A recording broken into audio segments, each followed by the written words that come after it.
నమస్తే అండి జగదేవ్ గారు. నమస్తే అండి. హరిహర వీరమల్లు సినిమా రిలీజ్ ఇప్పుడు సాగుతూనే ఉండింది. సాధారణంగా ఇండస్ట్రీలో కొన్ని సినిమాలకి ఆటంకం ఉండదు. చిన్న సినిమాలు, ఎవరో తెలియని అప్కమింగ్ ఆర్టిస్ట్ నటించిన సినిమాలు అయితే కాస్త ఇబ్బంది అవుతుంది. అది థియేటర్లు ఇవ్వడంలో కావచ్చు, లేదు అని అంటే ఆ షేరింగ్లో కావచ్చు, ఇలాంటి ఇబ్బందులు చూస్తూ ఉంటాం. బట్ సూపర్ స్టార్ సినిమాలో డేట్ ఒకసారి ఫిక్స్ అయిందంటే మాత్రం అది అప్పటికే రిలీజ్ అవుతుంది. వాళ్ళ డేట్స్ చూసుకునే చిన్న సినిమా వాళ్ళు అటు ఇటుగా మార్చుకునే సందర్భాలు మనం చూస్తూ ఉంటాం. ఒక రాష్ట్రానికి డిప్యూటీ సీఎం హోదాలు ఉన్న వ్యక్తి డేట్లు ఇవ్వడమే కష్టమైపోయిన ఈ టైంలో అంత సక్రమంగా జరిగి ఇప్పుడే రిలీజ్ అనేసరికి ఎవరో నలుగురు వచ్చారు, మోకాలు అడ్డారు అన్నారు. దాన్ని విఎఫ్ఎక్స్ వర్క్ ఇబ్బంది అన్నారు. ఎట్టకేలకు జూలైలో రిలీజ్ పక్కా అని చెబుతున్నారు. అప్పుడైనా రిలీజ్ అయ్యేనా? మీరనేది సినిమా కష్టమో సుఖమో రిలీజ్ అయిపోతే ఏ ఇబ్బంది ఉండదు. రిలీజ్ అవ్వకపోతేనే చాలా ఇబ్బందులు. ఎవరికంటే ప్రొడ్యూసర్కి. ఎందుకంటే రూపాయికి 10 రూపాయలు వడ్డీ తీసుకొచ్చి ఫైనాన్షియల్ని మేనేజ్ చేసి ఇది హరిహర వీరమల్లు ఆల్మోస్ట్ 3 ఏళ్ళ నుంచే నడుస్తుంది. సో ఆయన రాజకీయాల్లో బిజీగా ఉండిపోవడము, అవ్వకపోవడం, తర్వాత త్రివిక్రమ్ గారు కానీ కొంతమంది సినీ పెద్దలు వెళ్ళి మాట్లాడడం. ఇక్కడ 2 ఉన్నాయి. ఒకటి డిప్యూటీ సీఎంగా 5 శాఖలకు సంబంధించి మంత్రిగా ఉన్న పవన్ కళ్యాణ్ గారు సినిమా చేశారంటే ఇటు సినిమాలు చేసుకోకుండా రాజకీయాలకు ఎందుకు వచ్చాడరా, పదవులు చేసుకుంటున్నాడరా అనేవి ఈ నాలుకలు ఈ గొంతుకులే. సరే ప్రొడ్యూసర్కి ఇబ్బంది చాలా, ఇప్పటికే చాలా డిలే అయింది. ఇప్పుడైనా సరే అది హిట్ ఆఫ్ అట్ట పక్కన పెడితే బొమ్మ ప్రింట్లు అనేవి లోపల ఉండిపోకుండా స్టూడియోల్లో రిలీజ్ అయితే ఏదో ఒకటి నడుస్తుంది. శాటిలైట్ రైట్సోనో ఆడియో రైట్సో ఏవో ఒకటి వస్తాయి. అవేవి లేకుండా ఇలా ఉండిపోతే చాలా నష్టం. అందుకే కదా మొన్న ఏం రత్నం గారికి డిప్యూటీ సీఎం గారు తిరిగి 11 కోట్లు చెల్లించారు. ఎవరిస్తారు అలాగా? ఒకవేళ అడగకపోయినా ఇవ్వకపోయినా ఎవడు నోరెత్తే ఇది లేదు. కానీ సో రాజకీయాల్లో ఉండేవాడు సినిమాలు చేసుకుంటున్నాడు అనేవాళ్ళు ఉన్నారు. దానికి కూడా ఆయన ఒకనొక ఆడియో ఫంక్షన్లో అదే చెప్పాడు. బండ్ల గణేష్ గారికి చెప్పిన మాటకి సపోర్ట్గా మీరందరూ సారా బట్టి నడుపుకోవచ్చు, పేకాట క్లబ్బులు నడుపుకోవచ్చు, బార్ అండ్ రెస్టారెంట్ నడుపుకోవచ్చు. నాకు తెలిసిన ఏకైక వృత్తి సినిమా నేను చేసుకుంటే సినిమాలు చేసుకోరా అని అంటున్నారు. అది ఎంతవరకు కరెక్టు అన్నారు. ఆ ఫంక్షన్లో బండ్ల గణేష్తో పాటు ఏం రత్న గారు కూడా ఉన్నారు పక్కనే. మీరు ఆ రిలీజ్ ఆడియో ఫంక్షన్ చూస్తే.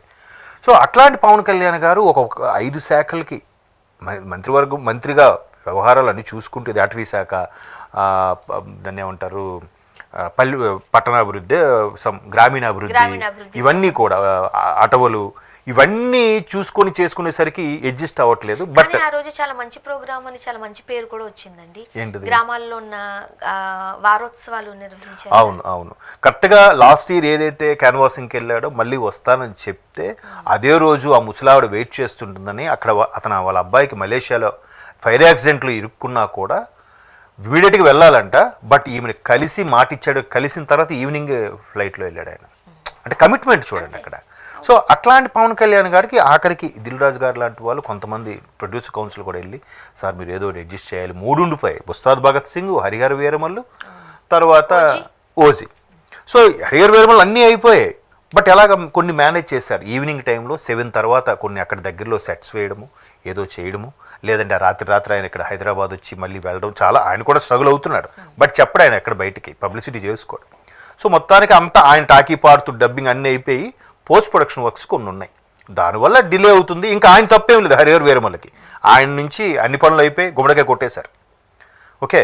సో ఇప్పుడు నెక్స్ట్ ఏంటనేది సినిమా ప్రొడక్షన్ వాళ్ళు, ప్రొడ్యూసర్స్ వాళ్ళు చూసుకోవాలి. ఆల్రెడీ డేట్ ఫిక్స్ చేసింది, పోస్ట్ పోన్ అవుతుంది, ప్రొలాంగ్ అవుతుంది. దీంట్లో కూడా సినిమా వాళ్ళకి చాలా సెంటిమెంట్స్ ఉంటాయి.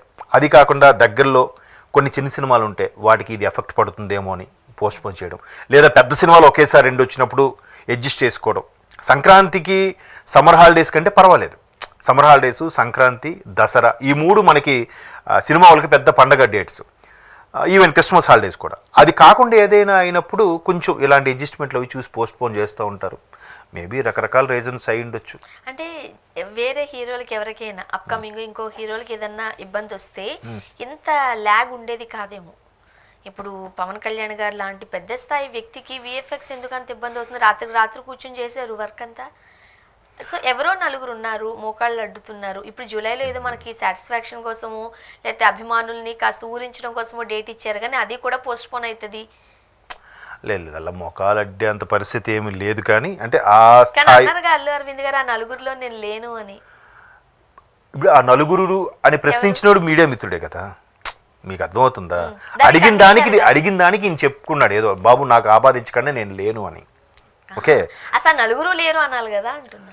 ఆ నలుగురు ఎవరని, నలుగురు ఏ నలుగురు అని అడగాలి ఈయన ఫస్ట్. అంతే కదా. ఈయన అడగకుండా లేను అని అన్నాడు అంటే ఈయనకి కూడా ఎక్కడో ఏదో చిన్న తెలుసు అన్నట్టుగా మరి కాస్త ప్రొలాంగ్ అవుతుంది ఇప్పుడు, అంతే కదా. మన మీడియా మిత్రులు కూడా కొన్ని చాకచక్యంగా వాళ్ళని ఏదో ఎరకాటలో పెట్టాలి, బట్టకొని లాగాలనే ఉద్దేశంలో ఒకదానికోటి ఇంకోటి యాడ్ చేస్తూ ఉంటారు.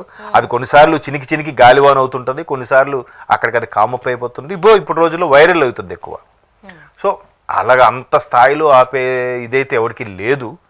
బట్ మేబీ ఇండస్ట్రీ ఎలా ఉంటుందంటే చాలా రాజకీయాలు ఉన్నాయి, లేవని అనట్లేదు.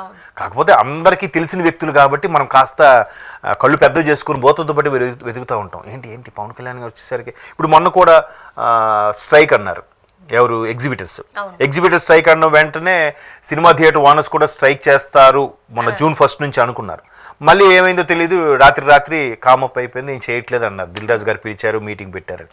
మళ్ళీ అప్పుడు కూడా ఒక మీడియా మిత్రులు పెట్టిన తన బ్లాగ్లో రాసుకుంది ఏంటంటే, కరెక్ట్గా పవన్ కళ్యాణ్ సినిమా రిలీజ్ అయిన టైంకే మీరు స్ట్రైక్ చేయాలా అంటే ఇక్కడ పవన్ కళ్యాణ్ కూడా తొక్కేస్తున్నారా అని పెట్టాడు ఆయన క్వశ్చన్ మార్క్. మరి అవ్వలేదు, స్ట్రైక్ అవ్వలేదు కదా, సినిమా అయితే రిలీజ్ అవ్వలేదు.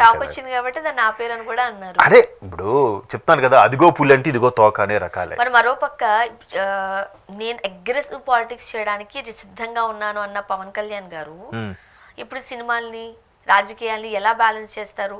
ఓజీ ఆల్రెడీ డేట్స్ ఇస్తున్నారు, ఇంకా 2-3 సినిమాలు కూడా పట్టాలు ఎక్కించడానికి రెడీ అవుతున్నారు. అదే లేదు, కొత్తవి అయితే ఏవి పట్టాలు ఎక్కించట్లేదండి, ఉన్నవి బాధ్యతగా కంప్లీట్ చేయాలి. నేను స్టార్టింగ్ అదే చెప్పాను, ప్రొడ్యూసర్కి చాలా నష్టం కాబట్టి వీళ్ళకి అందరికీ ఏం పోయింది, ప్రొడ్యూసర్కి డబ్బులు ఇస్తాడు, ఆగిందా మళ్ళీ షూటింగ్ స్టార్ట్ అయితే వెళ్దాం లేరా అని రిలాక్స్గా ఉంటారు, లేకపోతే వేరే యూనిట్లోకి దేనికో వెళ్ళిపోతారు. వాళ్ళకి కాదు కదా, ఎక్కడెక్కడో ఎప్పటి నుంచో తీసుకొచ్చినో ఇంట్రెస్ట్లు కడుతూ ఉండాలి, కొన్ని కాంప్రమైజ్ అవుతుండాలి, కొన్ని ఒప్పందాలకు రాసుకుంటాడు, బాబు నీకు ఆ రైట్స్ ఇస్తాను, నీకు ఈ రైట్స్ ఇస్తాను, నీకు నైజాం రైట్స్ ఇస్తాను, ఇట్లాంటి ఒప్పందాల మీద చేసుకుని ఉంటాడు. అవి ఒకవైపు డిలే అయిపోతుంటాయి. సో బాధ్యతగా ఈయన సంతకం పెట్టాడు కాబట్టి సినిమా చేస్తానే కంప్లీట్ చేయాలి. అది ఎవరికి తెలియదు, ఆయన సినిమా చేసుకుంటాడా, రాజకీయం చేయడా. అన్నగారు మహానుభావుడు, ఆయన ముఖ్యమంత్రిగా ఉన్నప్పుడు కూడా నటించిన సందర్భాలు ఉన్నాయిగా, సెట్లోకే ఫైల్స్ తీసుకొచ్చి సంతకాలు పెట్టే అని కూడా చాలా మంది చెప్తారు. అది అశోక్ సామ్రాట్ ఏదో సినిమాకి, అశోక్ సామ్రాట్ శ్రీనాథ కవి సార్వభౌమ ఏదో సంథింగ్ నాకు గుర్తులేదు. మరి అవి చేశారుగా, మేనేజబుల్ అవుతున్నప్పుడు ఆయన సత్తా ఉంది కాబట్టి చేస్తాడు. ఆయన అవసరం ఉంది, ఆ కటిక నేల మీద పడుకుంటాను అంటాడు, ఏది ఉంటే అది గంజి తాగుతాను అంటాడు, అలాంటి ఈజీగా చేయగలుగుతాడు. చూద్దాం. థ్యాంక్ యూ అండి.